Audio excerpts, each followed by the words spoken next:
Hey friends, it's Jessica from Three Rivers Homestead, back with another weekly video, just kind of showing you what was happening on the homestead. So we're in preparation mode for winter. Last week we had temperatures that dropped well below freezing. It was really cold. And then, surprise, this week we had temperatures back up in the 70s. So we took advantage of the sunny, warm weather and just are trying to button up some things that need to get done on the homestead. We're getting all of the animals ready for winter, getting them hay out in the pasture, getting all the chicken coops all cozy and insulated and ready for the winter, just all of the little things that need to be done around the homestead. We also finished up processing our last batch of meat birds. I was able to process them with the help of the boys getting me all set up. They were all working outside on this day, and I went ahead and processed the rest of the meat birds. We got all of that meat canned up. I ended up canning the rest of the chicken meat into white chicken chili, and hopefully one of these days I'll be able to share that recipe for you. But that pretty much ends my big canning projects for the year. I just have some little things that I need to do. But food preservation season is definitely wrapping up around here, and I'm very excited about that. I'm ready for a break. And then we just took some time this past week to enjoy the weather. Since it was warm, we were able to grill out. The kids played outside, just kind of enjoying these last few days of sunshine before we tuck in for the winter. And I thought I'd show you what's going on in the garden. So those cold days last week killed pretty much everything. You can see the flowers are done. We have some greens, and here's some green onions that survived. The kale over here, of course, is very frost tolerant. So unless it gets extremely cold, this will continue to grow and will provide us with some fresh greens through probably most of November. So we're very happy about that, and that'll give us a little bit still coming in from the garden. The calendula survived the frost and is looking gorgeous and adds a little pop of color in an otherwise dead and very dreary looking garden. One of the last projects I had to do in here was to dig up the rest of our potatoes. These were experimental potatoes. I planted them on August 5th. I've never planted potatoes that late. I just had some sprouted potatoes in the pantry, so I decided to put them under the dirt and see what happened. And we got some decent sized potatoes, maybe got 15 to 20 pounds out of that experimental bunch. And we will eat them. It's a blessing. But now I know that I do need to plant them a little sooner. Found some dried okra pods on the plants. And so we're going to go ahead now and work on saving seed. Saving seed is just as important as getting food from the garden. And these are just some of those last projects that we need to do to prepare for winter and finish up the gardening season. So I'm going to start here with these zinnias. These were flowers that I had dried out. They've been sitting out for several weeks now, just drying. And all I'm going to do is pull the petals out. They pull right out, and you can kind of see, the camera won't focus, but the seeds are at the very end of the petals. So if we just pull the petals out of the center of the flower and save those, we can put them in storage and plant the seeds, petals and all, next year, and we will have more lovely zinnias. These were a gift from my friend Ruth Ann Zimmerman last fall, and they were so beautiful that I want to make sure to save this seed so that I can continue to plant these and think of her every year as these flowers grow in my garden. So flower seeds are very easy to save, and it just saves you money. I won't need to buy flower seeds next year as long as I'm saving the seed. And then I just put them, petals and all, into a brown paper bag, make sure I label it, and I will be all ready to plant these come next spring. When I talk later in this video about the value of what I brought in from the garden, I'm not including things like this, like free seed. I got free seed for most of my plants from the garden, and that definitely adds value to what we were able to harvest. Now we're going to move on to the okra. Okra is ridiculously easy to save seed from because it literally dries on the plant like this. You just pull the pod apart and the seeds fall right out. This is Texas Longhorn okra and Adam's childhood neighbors. He lived in Albemarle, North Carolina, until he was about age 5, and his neighbors are still in contact with him. They're an elderly couple, and they sent us these seeds probably 5 or 6 years ago, and we've been planting that okra every year and just saving the seed, and it's pretty special for Adam to have memories of his neighbors as he sees this okra every year. I just buy these little seed envelopes from Amazon. They're pretty cheap. You can get like a 400 pack for next to nothing. And we just label the outside of them, make sure our seeds are completely dried before we fill them so they don't mold in storage or anything like that. And then they will be ready to plant next spring with everything else when we're getting the garden started. So very excited to have this checked off the list. As I mentioned, these were some of the last tasks that I needed to accomplish. I'm having a really hard time getting these into the seed packet, but eventually I'll get them in there and then we'll get these all stored up for next year. So speaking of storage, you do want to keep your seeds somewhere cool. It's just like with food storage. For every 10 degrees you increase the temperature of your seeds in storage, that cuts the shelf life of these seeds in half. So it's really important to keep them somewhere dry and cool throughout the winter. And I just keep mine in a little plastic shoebox like this. You know, I know lots of homesteaders that have these boxes and boxes just full of seeds. And, you know, seeds do have a shelf life and they do go bad. There are many varieties of seeds that are only good, even in ideal storage conditions, for a couple of years. So I don't find it necessary to hoard tons and tons of seeds. We can save seeds. And this is just more than enough for my family to have enough to share with other people and to fill our garden every year. Once I get them in my plastic shoebox like this, I put them in one of my deep freezers, and that's where they live throughout the winter, and that will keep them nice and fresh and ready. We'll just say goodbye until next year. So I thought now I would do a little garden recap for you and answer the question, how much money did my garden make me this year? How much did we harvest from it, and what was the value of that food? So I'm going to go ahead and answer that for you now.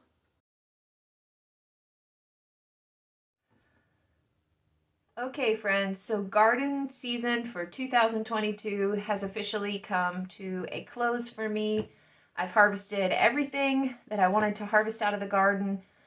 All that's really left out there is some kale, and so we will enjoy that fresh until it's no longer there. Kale is pretty frost hardy, so we probably should have that growing through the beginning of November, given our weather forecast.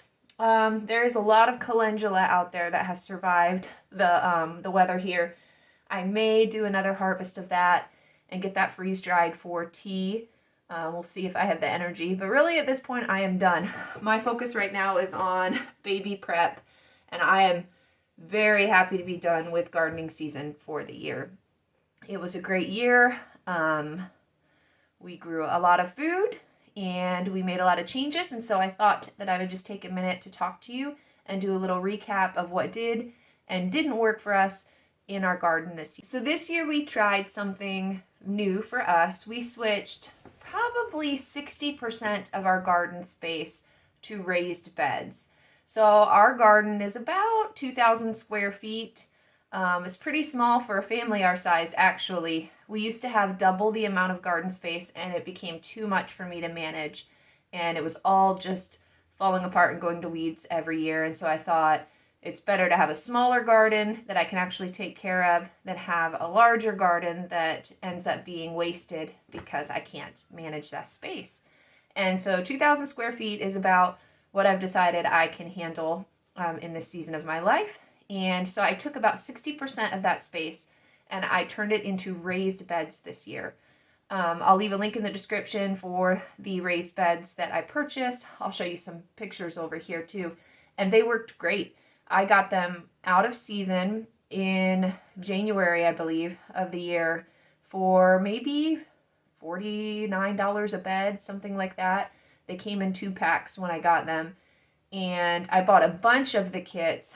And then because I had so many of them, I was able to assemble them into different sizes. So I made some extra long beds. I turned some of them into just circles. I made some into the standard shape that they came in. And we just had this huge, hodgepodge of beds put into the garden. And then we brought in new garden soil, which was a blessing because I've been fighting our hard clay soil here in Northwest Ohio for the last 7 years on this property. And I just decided, you know what, we're doing raised beds, we're going to bring in new soil, and it worked great. Crops that I had struggled to grow in the ground did wonderfully in the raised bed soil this year, and so that was a huge blessing. But what happened is the areas growing in the raised beds did wonderfully, but the other 40% of the garden that was in ground turned into a weedy mess because I just couldn't manage it. And so something I'm going to change for next year is I'm going to turn the entire garden into raised beds, because what I'm about to tell you in terms of production that we got from the garden, this is probably only half of the potential that we could have had I not let the areas in ground be wasted. And so it's exciting to think that this harvest that I'm about to tell you that we had this year could potentially be doubled next year with more efficient use of the space using the raised beds. Okay, so let's talk about those harvests that we got this year. I keep a journal, and every time I come in with my harvest baskets from the garden, I tally up what I harvested. Now, I try to do this every time I come in from the garden. Sometimes I'm forgetful. I would say 80% of what I brought in from the garden is probably accounted for on my list here. So I need to remember that when I do my tally here for how much money our garden made us this year. So I bring my baskets in, and then I tally it on my sheet based on the size of the item that I would purchase in the grocery store. So for example, if I were going to go to the grocery store and buy blackberries, I would typically buy them in the little 6-ounce containers that the grocery store offers. And so when I harvest my blackberries from my garden and I bring them inside the house, I put tally marks, like one tally mark for every 6-ounce package worth of blackberries I bring into the house. Lettuce, for example, if I were going to buy lettuce in the store, it's typically sold in like a bunch or a bag. And so as I'm harvesting lettuce and bringing that in and tallying it on my sheet here, I will put one tally mark for every bunch of lettuce that is equivalent to the size of a grocery store bag or grocery store bunch, that I would buy. And so what I've got at the end of the garden season is a sheet that shows me the amount of each of these items that I would have had to buy in the grocery store had I not gotten it from the garden. So that's the first step that I have in beginning to tally how much money our garden made us this year. The second thing I do then in a separate column is I actually go to my app for whatever grocery store I'm going to shop at, and I write down the price for that produce item and the amount it's sold as. So once again, like blackberries, for example, I'll have the price for how much blackberries cost in the store, and then 6 ounces is, the amount that it's sold as. And so I have my column of everything that we brought in from the garden.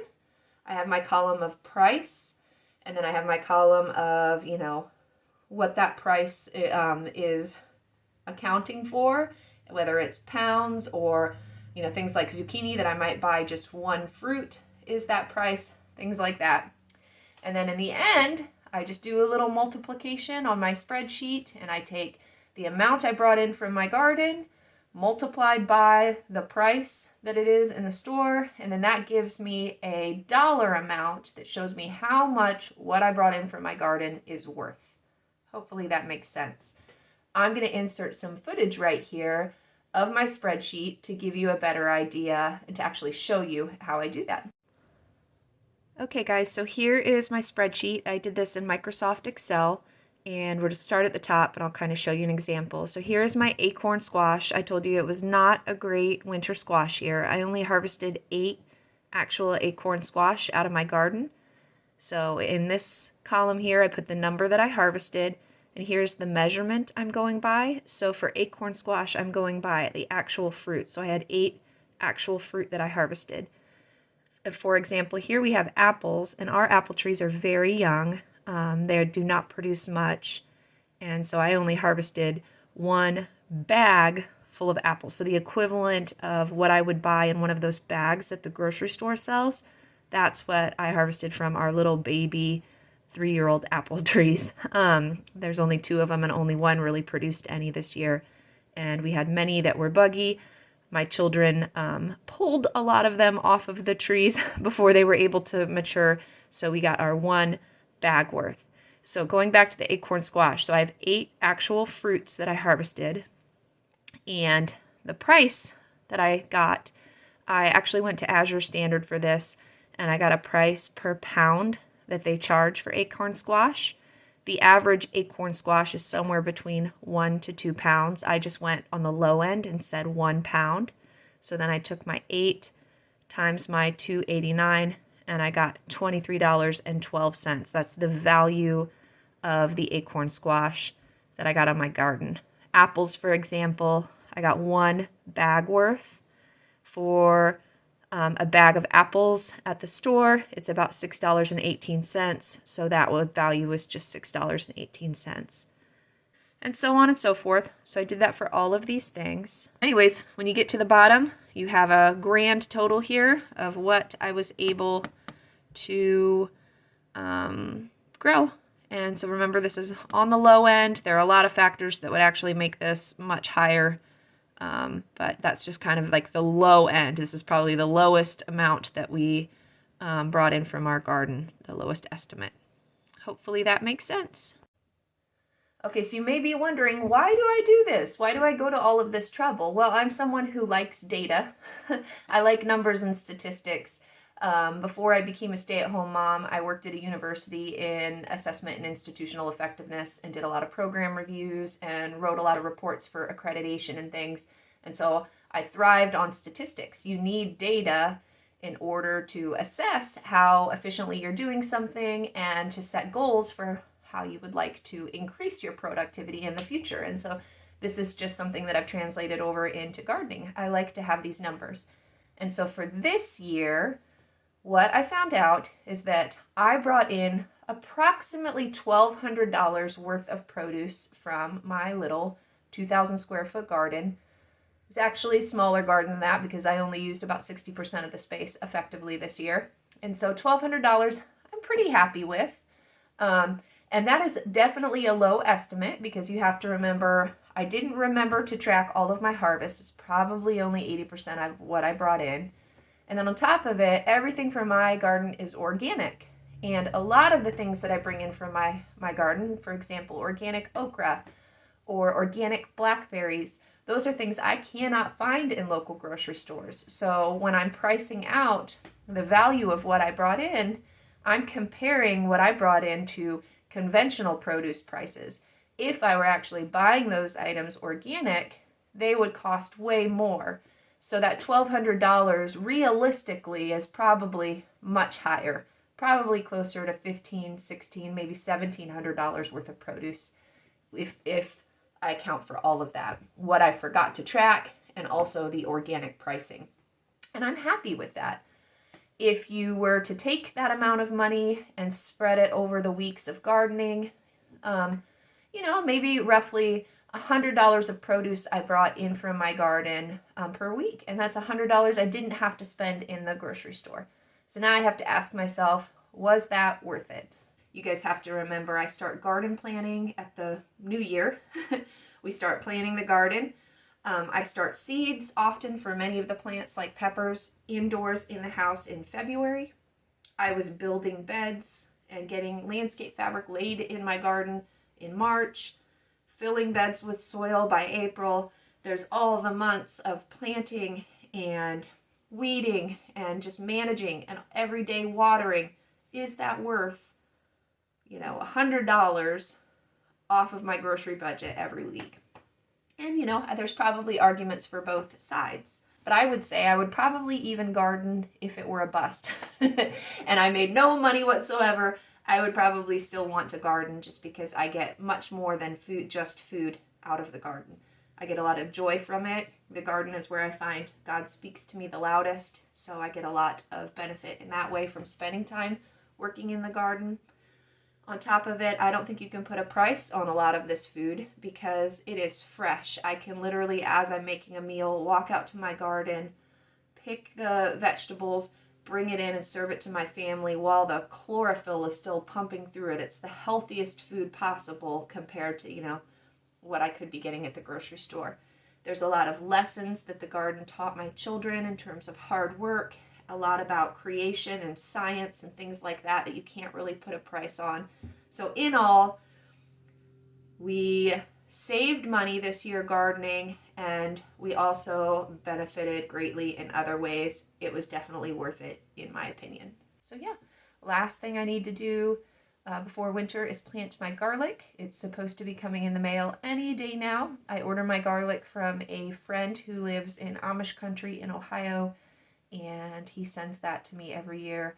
I'm planning on planting only about 15 pounds of garlic this year, and I'm going to be doing it in raised beds for the first time, so that'll be interesting to see how well it does in that soil versus how it's done in years past in the ground. I tend to get a decent garlic harvest, but the bulbs aren't extremely big. They're just kind of medium size, so I'm hoping that the looser soil in the raised beds will give me bigger bulbs next year, and that will be really fun to see how that works out. All right, guys, so that is all that I have to do with answering the question, how much money did my garden make me this year? There was your answer. Probably, with all things considered, we're looking somewhere between $1,500 to $1,700. I did have a few items that I had to invest in, the beds, the raised beds, and the soil that I had to fill them with was an investment at the beginning of the year. And so if I subtract that, I still turned a profit this year, which is wonderful. And then those are costs that I don't have to incur next year. And from here on out, I'll be turning even more profit every year. So gardening is worth it, you guys. Do it. And it's not just about money. It's about the lessons that you learn from it, and it's about the health benefits. Okay, guys, so content is definitely going to be shifting here. As the seasons have changed, there's a lot less, obviously, gardening and food preservation that's going to be going on. This is the time of year for our family to focus on homeschooling, and we do a lot of baking and a lot more fun cooking experiments, so I hope to take you guys along on all of that. And then, of course, the baby is coming in sometime in December, and we have a lot of preparations to do in that regard. So hopefully you guys will stick around here with us and follow along on that journey. In the meantime, I hope you guys had a wonderful week, and we look forward to spending time with you next week. Bye, friends.